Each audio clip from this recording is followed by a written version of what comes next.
Hey, Alex, just wondering, what are your thoughts on maybe some things that you learned from Mike Vrabel at all last year in the times that you were around him? What kind of tone did he maybe help set for you guys when he was here?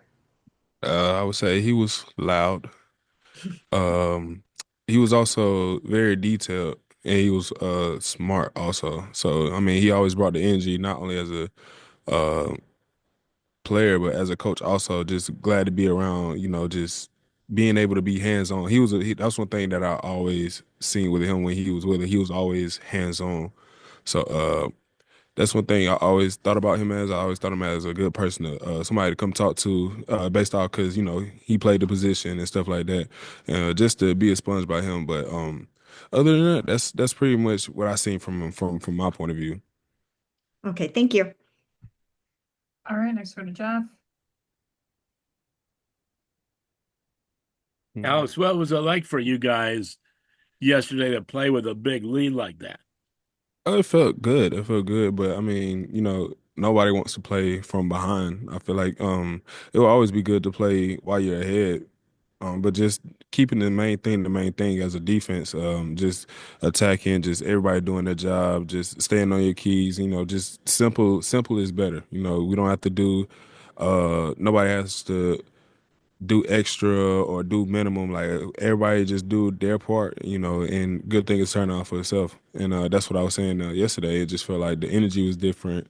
Um, the crowd was still, the dog pound. Our team just brought like extra fire within us with just being not where we want to be, and that led up from the practices, the film rooms to bringing it to the game. So I mean, what you seen yesterday was you just seeing people that kept their head down and just kept working and took everything serious.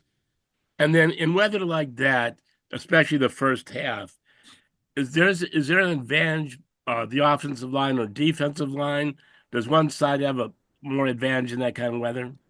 It just depends. I would say with our style of defense, I feel like they tried to use it against us, but it didn't work out in their favor because we prepped for it. We worked in practice at it. So just being sound to the our sound to what we have going. Just like, okay, if you saying, okay, they're gonna run screens and stuff like that, all right, bet, make sure y'all keep your eyes out for screens. Make sure you don't forget to rush, but also, be mindful of what they could try to do to try to turn against us just based off how we play as a defense. So we had our eye out for it, and we put it to bed as quick as possible. So All right, thank you. All right, next go to Scott. Hey, when Miles sound like he did today, due to the offense, like what can them reacting? I would say I can't, it's going in and out. Scott, you're breaking up a Oh. little bit. Hey, when Miles moves around like he did, what does that do for you defensively and you see due to the offense?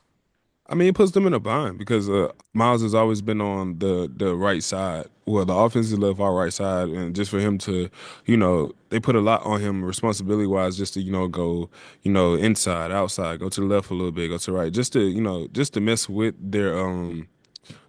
their game plan because they're always looking to chip to his side or try to slide to his side and stuff like that. So for him to, I know it kind of messed their plans up a little bit, but for it also opened it up for everybody else also, just to try to get to the quarterback and stuff like that. So, but for him, it was a big kudos to him for handling that type of responsibility, and he did it with ease. And what did you think about Jim? It felt like his game plan was more aggressive, bringing more blitzes maybe than he normally does. Yeah, I mean, it's just a different type of style offense. It's not like any other offense that we played so far. You have a left-handed quarterback in Tua, so just trying to mix it up, make him feel as uncomfortable as possible, which we succeeded in. So I mean, it was a lot thrown at us, but it wasn't nothing that we can handle. Thanks. All right, next go to Ashley.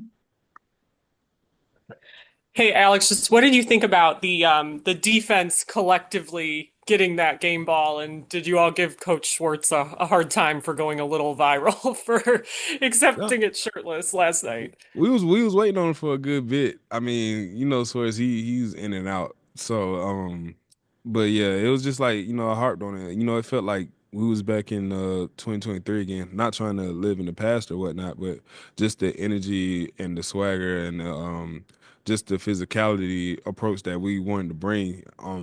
I felt like you seen a lot of it yesterday, and it's not just D line making plays. It was the back end making plays. It was the linebackers making plays, and it was just constantly and just consistently and consistently. And there was times where where a run broke out. It was like a 40-yard run or a 70-yard run. It was like we didn't budge. We didn't hold our heads down.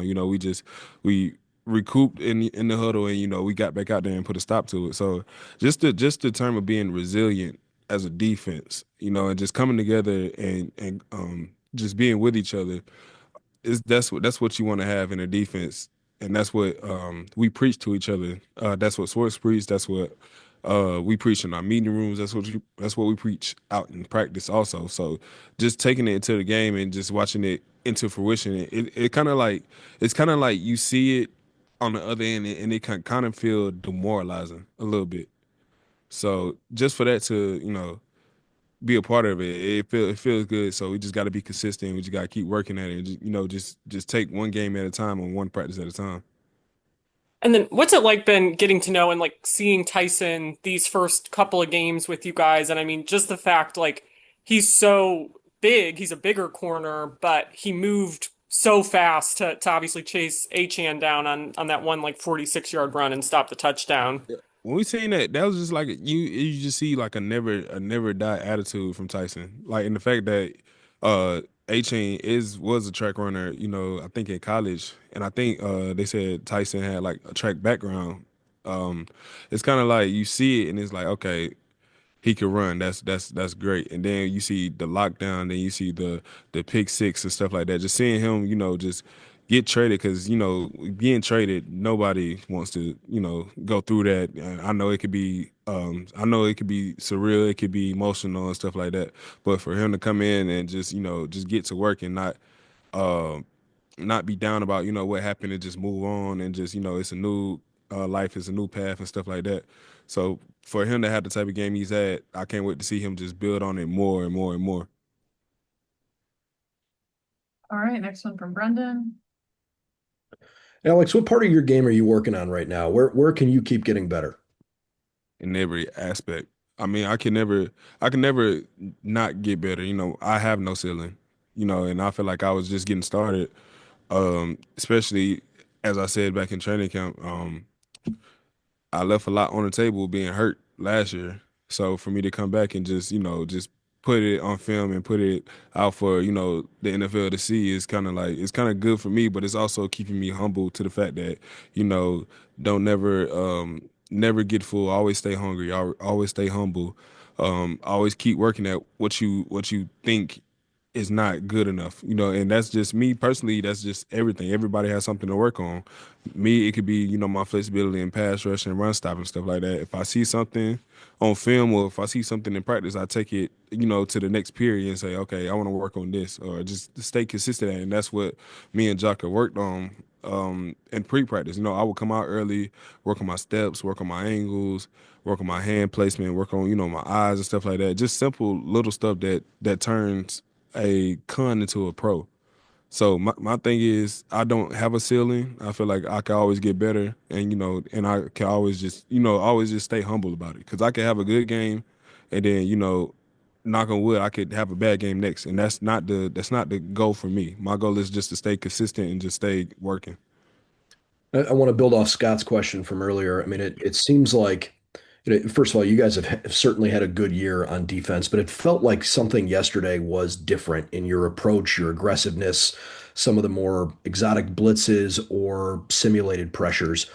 What about that part of your game plan is repeatable, and what about that was specific to Miami? I mean, it's just different disguises and stuff like that, stuff they never seen before. Which is like I said, stuff that we have never did before. Like I dropped more times than I would have ever thought I would imagine yesterday. But I mean, it's just like, we keep it simple, but we also like to mix it up. But we also don't like to fix what's broken and stuff like that either, though. So, and it just goes, okay, let's see how this works in practice. And if Swartz like it, then that's good. And if he doesn't like it, we're not gonna bring that to the game. That's not what we do. So if it doesn't look right, we're gonna throw it away. But if it looks right and if it looks good, then he has a chance to pull it out in game if he wants to. And also if he's sure of it. So I just feel like we matched up with their play style well, especially with the weather yesterday. So just trying to get the ball out. I know they was gonna get the ball out quick. So we was trying to send a corner blitz every now and then just to see having Myles inside and stuff like that, mixing him around and stuff like that. Just messing with their game plan. So I feel like we did a good job at it. All right, last one for Mary Kay. Yeah, Alex, just wondering, how have you seen Grant Delpit elevate his game this season, and what did you think of the game he had yesterday? I felt like he had a dominant game. I felt like he had an all-pro game. And we always talk about with Grant. Me and Grant have got closer over the years also, and just the fact of seeing him come grow up into the leader, not only verbally but as his play on the field and stuff like that, and just seeing him around in the locker room. He is one of those guys that he may not talk all the time. He'll talk a little bit, here and there. He'll have his fun moments. But when it's time to work, it's time to work. And when you look at Nine in the back end, he's always doing the right thing. He's always around the ball. He's always, harping his teammates up. Just having that energy in the back end of when we need a spark or something like that, Nine is gonna make it happen. So just seeing him coming to fruition and just him being, this consistent and stuff like that, he's gonna have an all pro year. So I can't wait to see that.